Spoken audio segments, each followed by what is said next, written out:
Good afternoon and welcome to today's Downing Street press conference. I'm pleased to be joined here today by Dr. Jenny Harries, the Chief Executive of the UK Health Security Agency, and Paul Lincoln, who's the Director General of Border Force. We've made enormous progress this year tackling the pandemic across Britain. We're not at the end of it, but the signs are very hopeful. That progress has been hard won by the speed and success of our NHS vaccination programme, by the huge scale of our testing, and by the sheer sacrifice and the discipline of the British public.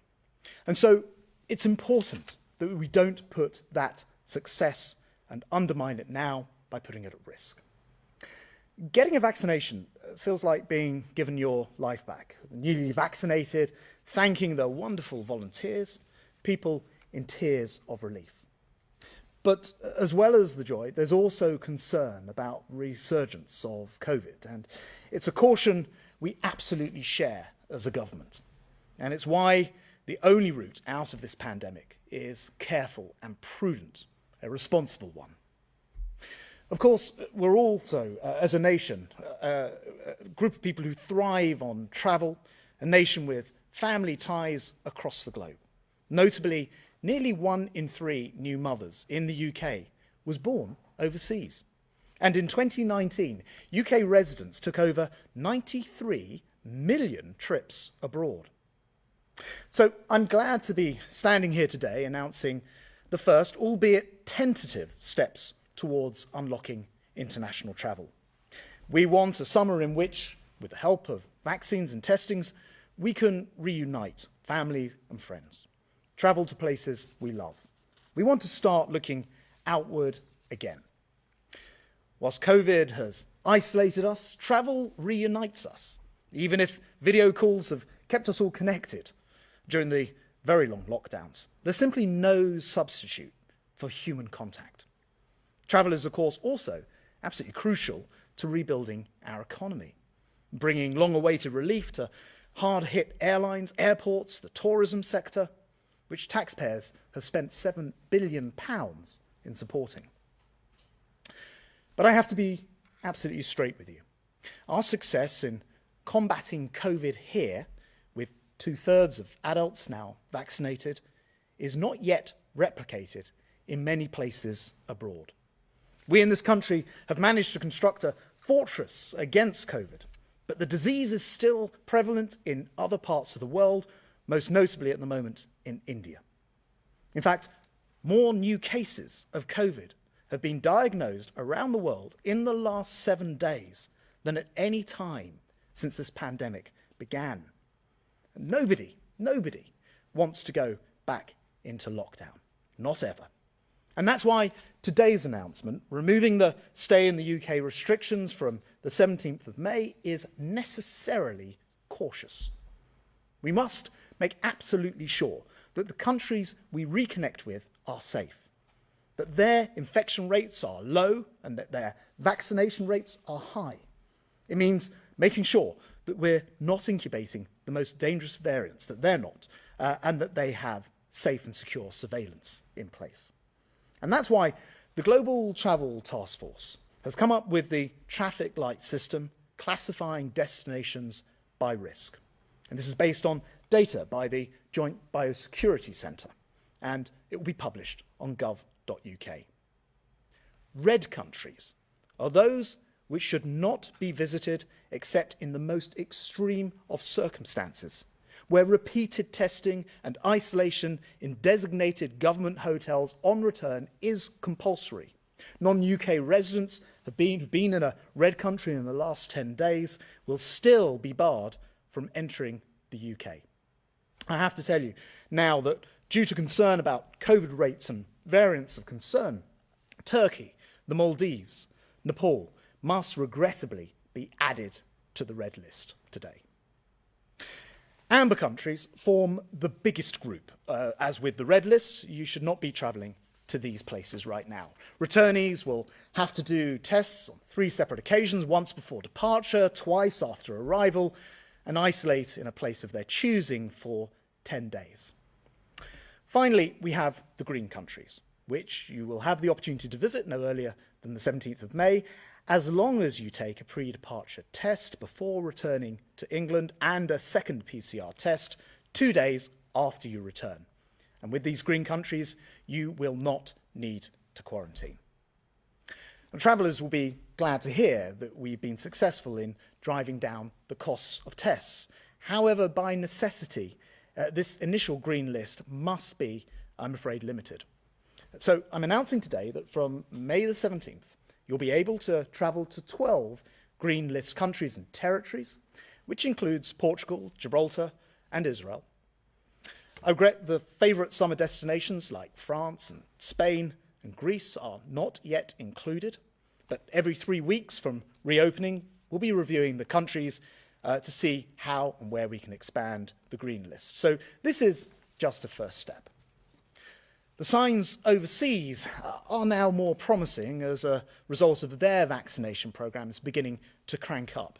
And as the summer progresses, we hope that more traditional tourist destinations will be unlocked. But we have to turn the key slowly. And green list countries will be placed on a watch list if we start to have any concerns. And if it's necessary because of a new upswing in cases or a new variant, we'll not hesitate to act fast and withdraw green status.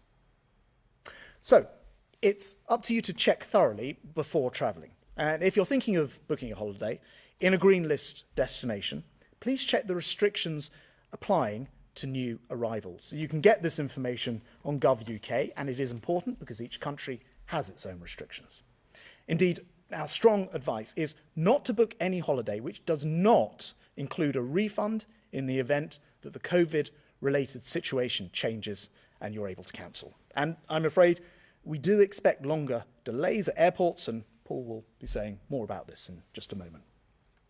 But all these measures are necessary to protect us from new variants and guard against a resurgence of infections. And that is why the UK has now developed the most comprehensive testing regime on the planet, testing up to 2 million people per day, mobilising our world-leading genome sequencing to spot mutations that could lead to new variants.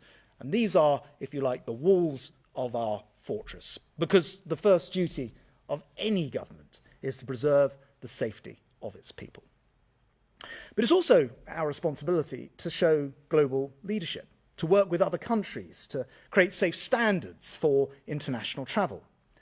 These were the issues I discussed with the G7 transport secretaries when I chaired a meeting with them earlier this week. And I was able to set out our own traffic light system.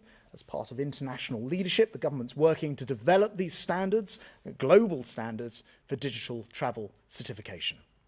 So from the 17th of May, English residents will be able to use their existing NHS Health app to gain access to their vaccine records. Alternatively, they'll be able to request a paper letter to verify their vaccination status. Now, before I finish, let me make one final point. I know that there are many people watching who might want restrictions to be lifted faster and to go further. And there are, if anything, more people who prefer us to go at a slower pace. What unites us all, I think, is the belief that we don't want to return to the days of misery and suffering and loss. We must keep our fortress built at such a huge cost to all of us secure until brighter days when unrestricted travel will allow us to meet people who mean the most to us. For now, we must tread carefully, respecting the science that will guide us along the way. I'd like now to turn to Jenny to cover the epidemiological situation. Jenny. Thank you, Secretary. Could I have the first slide, please? So I'm just going to talk through 4 slides which give the epidemiological picture across the UK at the moment. And what we see here is the number of people testing positive for COVID-19 in the UK. Thankfully, the new cases have continued to decline right across all 4 nations. And you can see that from a peak at the start of the year, around 60,000 cases, our latest figure is 2,060, and that's actually a decline of just over 300 from this time last week. And the case rates per 100,000, which have been up in the hundreds, are now down on average to 23 per 100,000. There is some variation across the country, and there is an element of plateauing here, and our positivity is plateaued at around 0.8%. Next slide, please. Then moving on to hospital data, and what you'll see is that, as we know, the curve shifts a little bit to the right. People tend to be hospitalised slightly later, about 2 weeks into infection. Again, in the UK, hospital bed occupancy for COVID-19 patients peaked around the middle of January at around 39,000 beds in usage, and since then it has continued to drop dramatically. So hospital admission rates now overall are just above 1 per 100,000, 1.04 in the last week, with again some variation across the country. All UK nations have seen that decline in hospital beds, and we have a decrease of 19% in the preceding week. So currently we have 1,231 people in hospital with COVID, but again, just to note that that very rapid decline is plateauing slightly as we go into May. Next slide, please. So here we have the number of deaths of people who had a positive test result for COVID in the UK. Again, if we look back, we have moved from a very sad position in January to where was well over 1,000 deaths per day associated with COVID. And we're now down to the most recent 7-day average at just 12 deaths per day. Now, of course, every one of those is important and a significant loss, but this shows a considerable decline as we go forward into the summer months. And that means that our daily deaths are now less than 0.1 per 100,000 in each UK nation. And the final slide, please. And this slide shows the number of people who've received a vaccination for COVID-19 in the UK. So the total number of people cumulatively who've received vaccination by the 6th of May. And we have given 35.1 million individuals their first dose. And of these, another 16.8 have received a second dose. So the first dose only are the blue bars. And what you can see now is that orange bar shows the number of individuals who have received both doses. And it is really important at this point to highlight that if you have had one dose, do come back for your second dose, because this is likely to boost your immunity and keep you safer for longer. So key message there, go and get your jab. As the Transport Secretary has highlighted, this is a really strong part of the armament in the UK and is contributing significantly to those reductions in hospitalisations and case rates. Thank you. Jenny, thanks very much indeed. I'd like to invite Paul Lincoln, Director General, Border Force, to talk about our ports. Thank you very much, Transport Secretary. I would like to start by paying tribute to the thousands of men and women across Border Force who throughout the pandemic have worked tirelessly to keep the UK safe and secure, all whilst facilitating legitimate trade and travel and helping ensure that the UK's transition from the EU was a smooth one. When I last spoke at one of these press conferences, I said we all look forward to a time when travel is fully back up and running, and Border Force stands ready to provide a warm welcome to the UK. But unfortunately, we are not back to normality yet. And today I want to take this opportunity to set out what people can expect to see at the border in terms of the new traffic light system when travel starts to resume on the 17th of May. Travel will be different. And as the Transport Secretary says, we still need to be cautious. There will continue to be additional health checks for every person crossing our border, and inevitably that will mean it will take longer for most people to enter the UK. These measures have been put in place to protect the hard-fought gains and sacrifices that have been made by individuals and societies in the UK, minimising the risks of importing variants whilst protecting the success of our vaccine rollout. But ensuring the biosecurity of this country is a joint effort. As well as Border Force and wider government, every passenger, every carrier, every seaport and every airport has a role to play in this endeavour.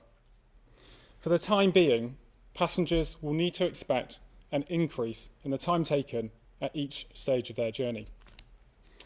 It currently takes a border force officer 5 to 10 minutes to complete all the necessary checks, which means even for the most compliant passenger, it might take 14 or 15 times longer to process them before, compared to around 25 seconds. And where people do not have the correct paperwork, it can and has taken considerably longer, including when we need to serve fixed penalty notices for non-compliance.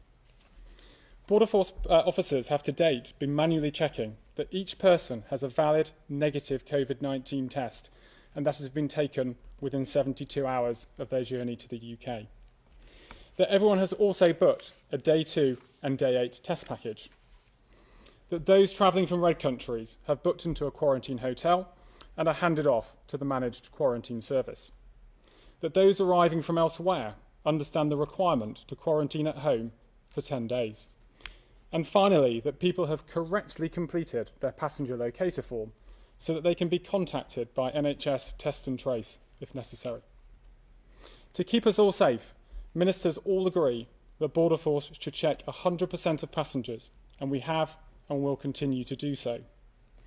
But we have been taking several steps to significantly improve and speed up this process.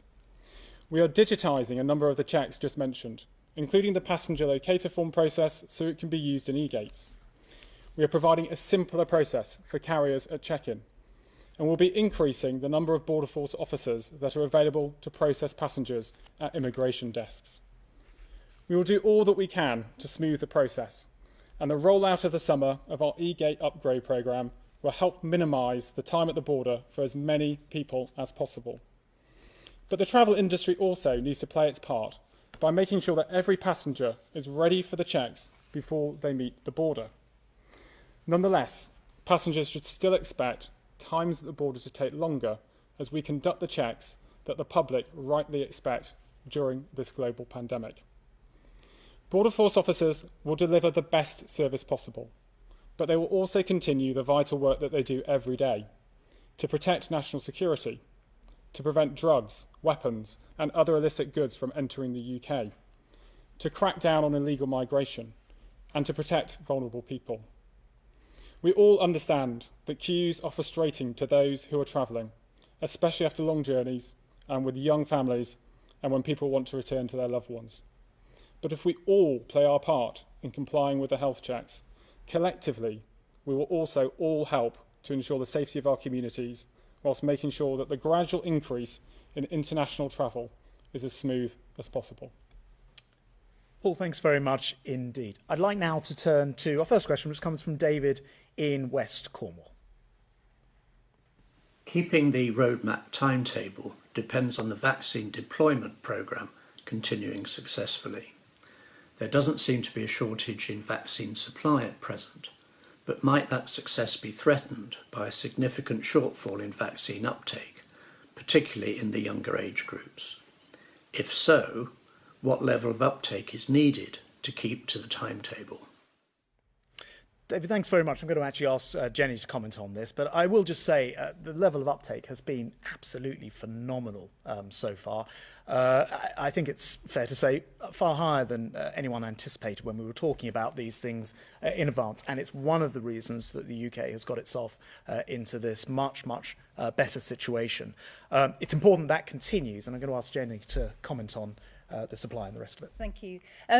Well, I think the important thing here is, as the Transport Secretary has said, we have had brilliant uptake in vaccine in this country. And in fact, we are probably the leading country for vaccine confidence. People are very confident to come forward, and they should be. And you can see that in the data that we have around our case rates, this is making a really strong impact. We're guaranteed to offer a first dose of vaccine to every adult by the end of July. There will be some assurance as we go through on the vaccine production, but we're still on track to do that. And of course, we're just coming into vaccinating the younger age groups, the under 40s. So I think it would be wrong of us to jump to conclusions that the younger people will not take up the vaccine. They have been brilliant in stepping forward to comply, for example, students with regulations last autumn, So I think we should just wait and see. I think we have every confidence that people will step forward and do that, and I think they will be encouraged by the fact that we now have a long record of doing so in this country. It has been absolutely tremendous, and long may it continue. We're going to go to Nicola in Surrey. Nicola says the first 2 vaccines were approved for use very quickly, but this process seems to have stalled for the other potential vaccines. And why? Well, we know that actually a third vaccine, Moderna, was also approved, and I think in use. But again, Jenny, you're probably best. Yes, thank you. So, I mean, the remarkable thing actually is that we have 3 approved vaccines for a new virus within the short time frame that we have, and they have all undergone the appropriate safety checks and the continued reporting, which you will see through MHRA. I don't think we can say it's stalled at all.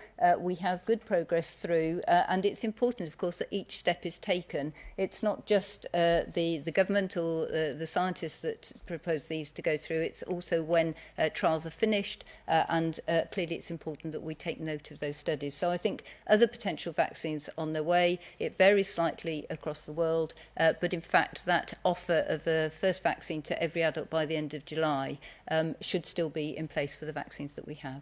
I think it's worth saying as well, the vaccine task force that went out and spent so much time and energy procuring, I think the last figure I saw was something like 570 million vaccines, has put us in a very good position, because it means that we've got a variety of different vaccine candidates that we're able to bring in, including announcements about factories which are producing more here, including in the northeast, but very much a collective effort, including with the public taking up vaccines in such large numbers. Yeah, and just adding to that, of course, one of the other things that is happening is around looking to check that we have vaccines available going forward against variants of coronavirus, and investment in Public Health England's Porton Down labs there recently to make sure that we can assess the effectiveness of our current vaccines against new variants, which is just as important, I think, as what we have currently.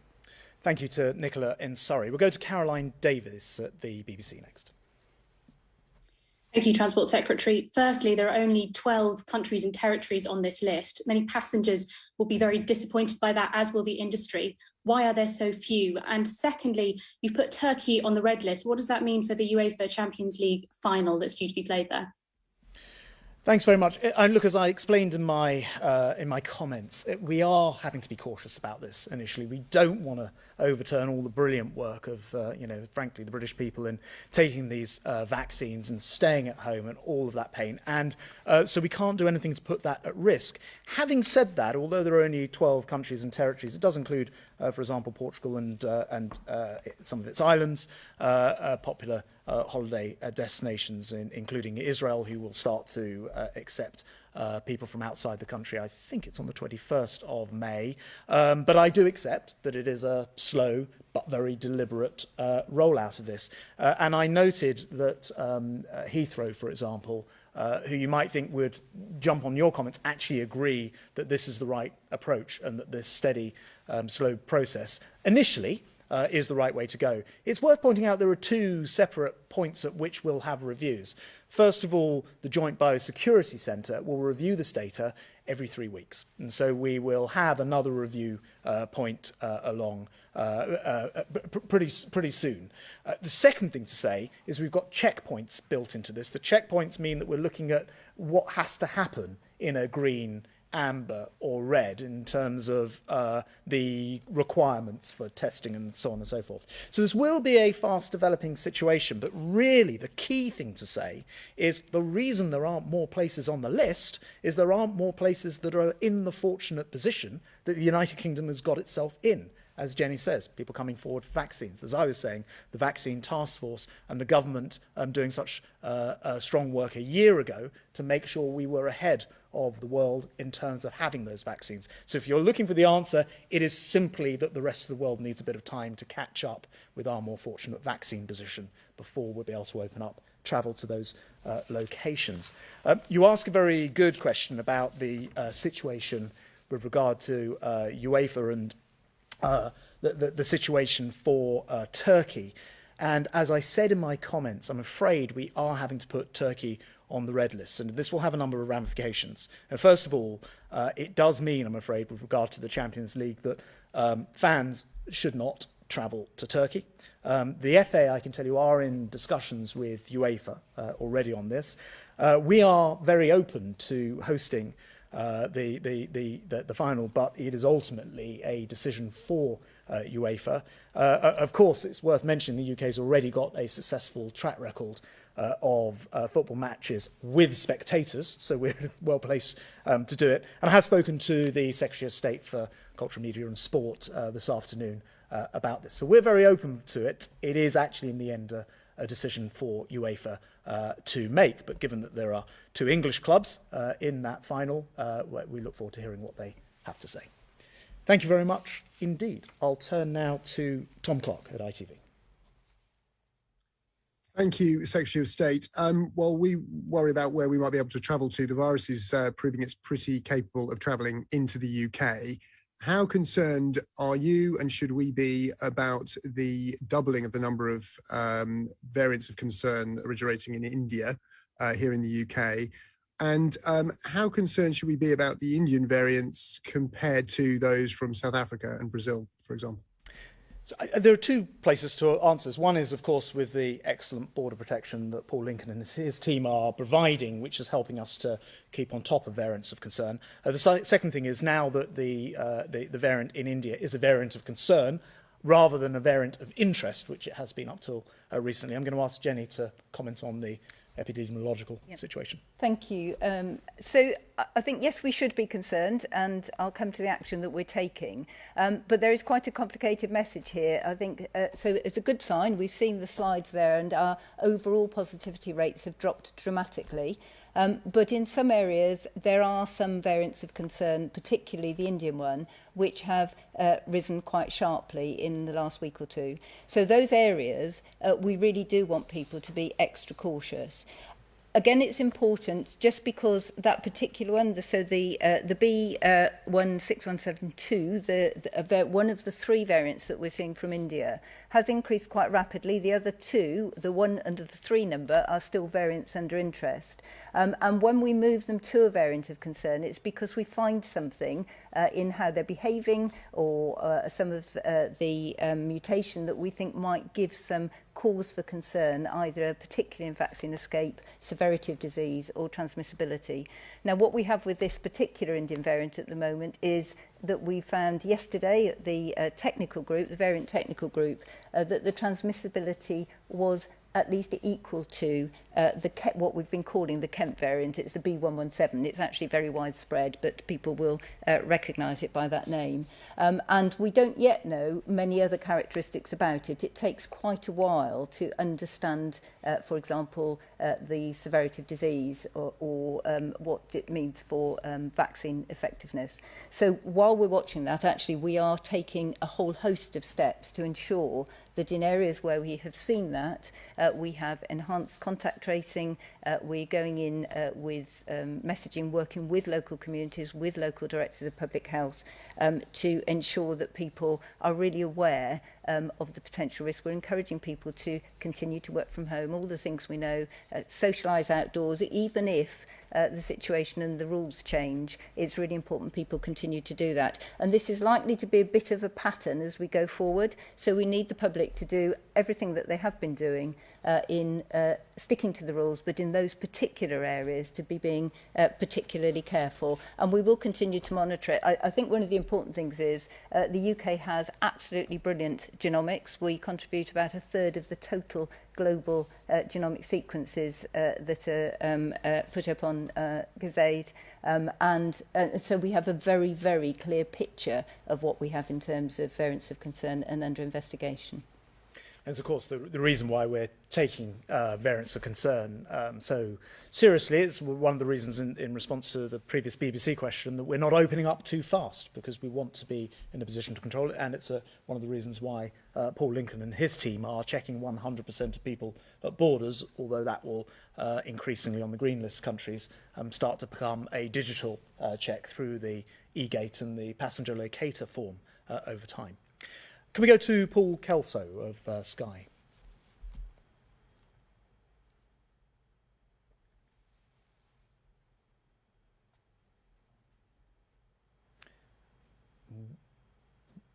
We can see you there, Paul. I don't know if you can hear us or not. I can now. Can you hear me now? We're loud and clear. We know that the travel industry is desperate to get restarted. Gatwick, where I am, is deserted, but we've seen already prices starting to soar as a result of speculation around this list. And we know travel companies are declining to offer refunds even for people with pre-existing reservations to countries on your orange list. Is this system not simply making travel the preserve of the rich? And if I may, with respect, a fortnight in the Falklands isn't most people's idea of a summer holiday. Is it realistic to think that this year we will see the return of mass travel to Spain, to France, and other really popular destinations as opposed to this tiny list of many islands? Thanks very much. Look, Paul, the first thing is that it's very important that people do check the terms and conditions of booking very, very carefully. You mentioned travel companies and what people would have called travel agents, perhaps in the past. It is the case that if you're booking a package, for example, I've extended the ability of people to get not just refunds, but also travel vouchers, which will be guaranteed through the scheme that people know of as ATOL, so that a voucher can be given. It perhaps creates a little bit less stress on the travel company for those refunds, the package holiday, but at the same time provides the reassurance for consumers, whereas previously providing cashback was the only option. So the government's tried to back the industry in that sense. But it is possible for people to book direct. We do know that sometimes that may lead to problems, and certainly I've had plenty of people in the last year contact me in that position. So please check very, very carefully when it comes to terms and conditions. And I note now that a lot of the travel companies and a lot of the airlines have put some very smart packages in place, enabling people to change, for example, the time of their flight, the date of their flight, without cost for doing so. But check. Secondly, does it become the reserve of the rich? And do you want a holiday in the Falklands? There are other locations on there, although I'm sure the Falklands is lovely. But look, this is not a list generated and created to, if you like, think about where people want to lie on beaches and then twist the science to fit it. That would be completely wrong. It would go against everything that we have said about. In fact, it would betray the sort of what everyone has gone through for the last year, the sacrifices that people have made, staying home, going to get the vaccine when called, the enormous national effort. If we were then to throw it all away and just say, well, we'll add some holiday destinations on, we cannot do that. And I hope people will, and I think people will appreciate and understand that. What we can and will do, though, is review the list very regularly. And Jenny will correct me if I'm wrong, but you mentioned 12 fatalities, deaths per day on a 7-day running average. When I came in, I checked where France is at. I think it's about 220 fatalities per day. We just need to give other places in the world a chance to catch up, and some of those places are the locations where people will want to go on holiday. So to answer your last question about whether we'll see mass travel or not, look, I think we will gradually see an opening up. We see that the vaccines are extremely effective. But what we can't do and what we don't know is the extent to which somebody who is vaccinated might still be capable of carrying a variant of concern back with them, and we cannot put the British people at risk in that way. So it's a gentle, gradual thing. As I mentioned before, Heathrow and others are welcoming the steps today. It is a first step, but it's a very deliberate one with some clear review points in there as well. Jenny, I don't know if there's anything.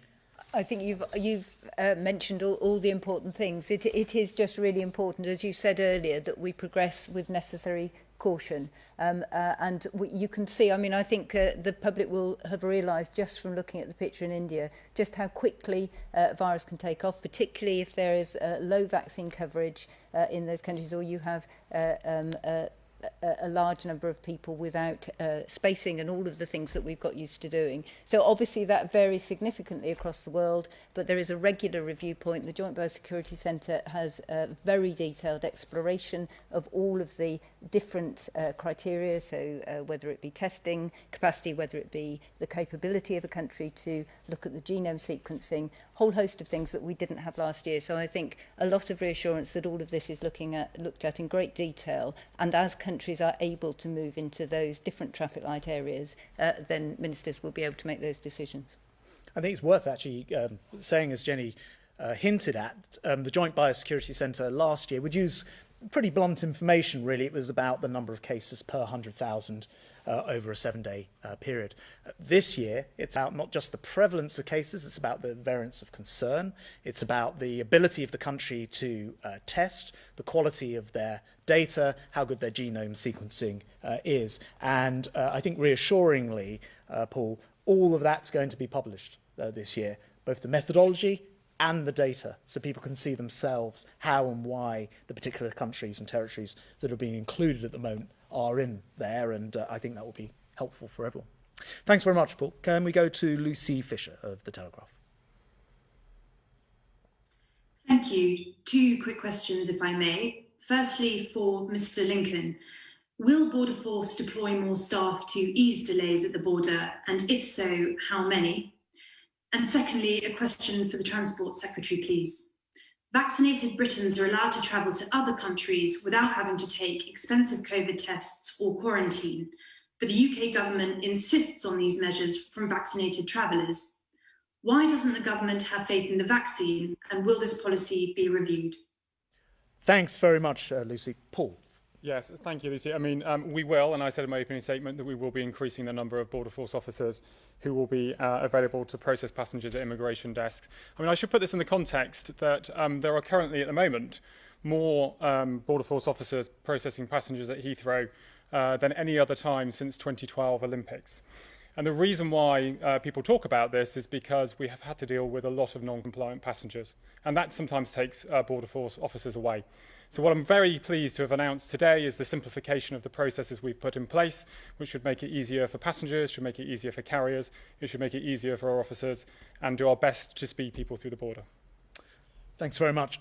In answer to your second point about vaccinated Brits being allowed to travel to other countries, actually, when I look around the world, and as I mentioned in my comments, I chaired a meeting of the G7, the Group of 7 Secretaries of State for Transport in the week, and actually they don't have systems in place for travel yet. They haven't launched their equivalents of the Global Travel Task Force, nor do they have traffic light systems. Actually, by and large, because we have managed to vaccinate a higher proportion of the population faster than other countries, we're also ahead in terms of this unlock programme, both the wider roadmap, of which the 17th of May and the 21st of June are the 3rd and 4th moments, but also in terms of unlocking travel. But you ask a really interesting question about, well, if you've been double vaccinated, why shouldn't you be able to go travel? And it's a question, of course, we're asking all the time. And again, actually, I'm going to lean on that advice here from Jenny, because I think it's one of the things, the questions that scientists are having to tackle most at the moment. So thank you. So I think from what I've said previously, we are learning a lot about the vaccines. So we're very confident that for most variants out there at the moment, the vaccines that we're using will protect the individual from serious disease and from hospitalisation. We think also that there is a degree of effectiveness in vaccine transmission, and there was some media on that, I think, at the beginning of last week. However, there are 2 particular points. One is that is not a complete picture. So some people, all vaccine programmes actually, that will not work for every single individual. So we encourage as many people as possible to reduce the chance of disease being around. But we don't yet have absolute clarity, I think, on the transmission risk. And that continues to be the case as new variants arise. So we know, as I've said previously, there are thousands of variants. And every now and again, they're not all of significance. Many will appear and die down again and be of no concern at all. But the South African variant, of course, we've done, that has risen a little bit in the UK, but has been reasonably contained. Each of these actually suggests that there is a little lowering of the effect of the vaccine in that case, and each new variant we're looking to make sure that vaccines continue to be effective. So as a new variant arises, if you're going over to another country, particularly if they have lower genomic sequencing capabilities, they're very unlikely to know what they have in their population, and individuals will potentially bring it back to this one. And one of the important points I would just like to make is when travellers are coming back, it is absolutely critical that they have their early test, their PCR test. So they have one before they leave the other country. They must, if they're positive, they must comply with local isolation regulations. But when they come back into this country, they must have a PCR test up to day 2, so in that very early phase. What that does is, firstly, we know whether they are sick and whether they need to isolate, but actually they are contributing not just to the UK knowledge about the growth of variants from different countries, but to the global knowledge about it. So we can sequence where others can't. We contribute that information to global knowledge, and then the whole world learns to protect themselves better. So really important to have that test. Thanks very much, Jenny. And Lucy, I just say, as we come so far, we just don't want to mess this up. Now, I think, would be the shorthand for all of that, and the scientists are working hard on getting the hard data to back it up. Thank you very much. If I can go to Torquil Crichton from the Daily Record, please. Thank you, Minister. Can you provide some clarity? You talk about travellers from England, and your press release talks about England. You don't have Four Nations agreement for this by the sounds of it, and if you don't, it's a bit of a farce, isn't it? If I have a reader in Fife who wants to go to Faro and they're not allowed to travel from a Scottish airport, they just jump on a train to Heathrow, and they jump a red light. It undermines the UK Four Nation approach, doesn't it? So, first of all, I should let you know that I held a call with the devolved administrations earlier today, and all of the 4 chief medical officers of the Joint Biosecurity Centre have met and agreed the principles that sit behind the traffic light system. So there is a large degree of agreement and cooperation in developing the system. I think more to your point, there happen to be elections on, or rather election counts, in Wales and Scotland at the moment. And so understandably, whilst those governments are in flux and there aren't effective opposite numbers to speak to, it may take a few days for them to prescribe precisely what they wish to do. But it is with their agreement that if you like, the traffic light system itself has been created. And as we saw last year, I suspect that by and large we'll see the same conclusions, for the simple reason that the science is the science. The epidemiological situation is that presents to us all, and since we're working from the same traffic light system, it stands to reason it will be broadly similar in design. So that's the picture. We look forward to there being governments in place in both Wales and Scotland, and to having as joined up a picture as possible. Just on your final point, though, I would say what you sort of pointed out is it's possible for people to break the law. And of course, it's possible for people to break the law in all sorts of different ways, but people should respect the law as it is legislated in our devolved system of government throughout the 4 nations. And so we must never encourage anybody to, as you describe it, break the law, jump on a train and do something which they should not be doing, and presumably would carry some pretty big fines if they were to do so. Thanks very much. I'll turn now to Jim Scott at the Northern Echo. Jim. Thank you. As the country exits the national lockdown and as more restrictions are eased, there will inevitably be an increase in cases. But if there is a spike in COVID infections in one particular region, such as the North East, is the government likely to consider preventing residents in that area from travelling abroad? As we come out of this lockdown, we've got this 4-stage roadmap, and as you know and will have noted, we haven't gone back into a tiered situation. That's possible actually because overall our levels are so much lower, and where they're low overall, where the prevalence is low, you're able to take a much more national approach to all of this. And I very much hope, Jim, and I'm going to ask Jenny to comment, but we're not going back to those bad old days of very high levels of enormous prevalence and the rest of it, because we've got the one thing that we didn't have when we got down to these very low levels last time round, and that is, of course, the vaccine. Actually, I said the one. There's a second thing, which is mass testing. Every adult in this country, every secondary child in this country can have 2 tests a week, free, delivered to their homes, and millions of people are taking up that offer, and it's helping us to identify where there are problems. So we are much better positioned this year with vaccines, with testing, with genomic sequencing, to not need to take that localized approach. And so far, so good. But I'm going to hand over to an expert here. No, it's a really important question, but I think the ambition is exactly as the Transport Secretary has said, that we know that there have been certain areas which I think we now would frame as where there has been enduring transmission, and it's those populations who have really had to be locked down for very lengthy periods of time, and that's not just unhelpful for them and a bit miserable for them during that time, but actually it will affect the health of those populations in the longer term as well if they've had higher rates of COVID, potentially long COVID implications and implications for the viability and the health of their families long term, so missed school and all sorts of things. So I think our approach at the moment is to actually really focus on those areas of enduring transmission in a number of ways, working with directors of public health and local authorities. There are a number of different community testing programmes so that where we see those higher rates, to go in to help support individuals to find infections and to help them to isolate. Many of these families are ones perhaps where they're more likely to have to go out to work or they're in large families, it's less easy to isolate, and there are a number of ways the which local authorities can support them with central government funding through a communities fund to do that. But it's a really good point, and it is actually our focus of attention as we come out of the lockdowns and really focus as we go forward. And once again, just encourage if individuals are in areas where there are variants of concern, really to be extra careful in those until those rates have subsided. Jenny, thanks very much indeed. I just wanted to end by saying, I could never have imagined when I became Secretary of State for Transport that I would be responsible for locking down all international travel, indeed most of the domestic travel network as well. And I'm pleased that we're finally in the position of opening up. I've been looking forward to today, or a day like today, for a very long time.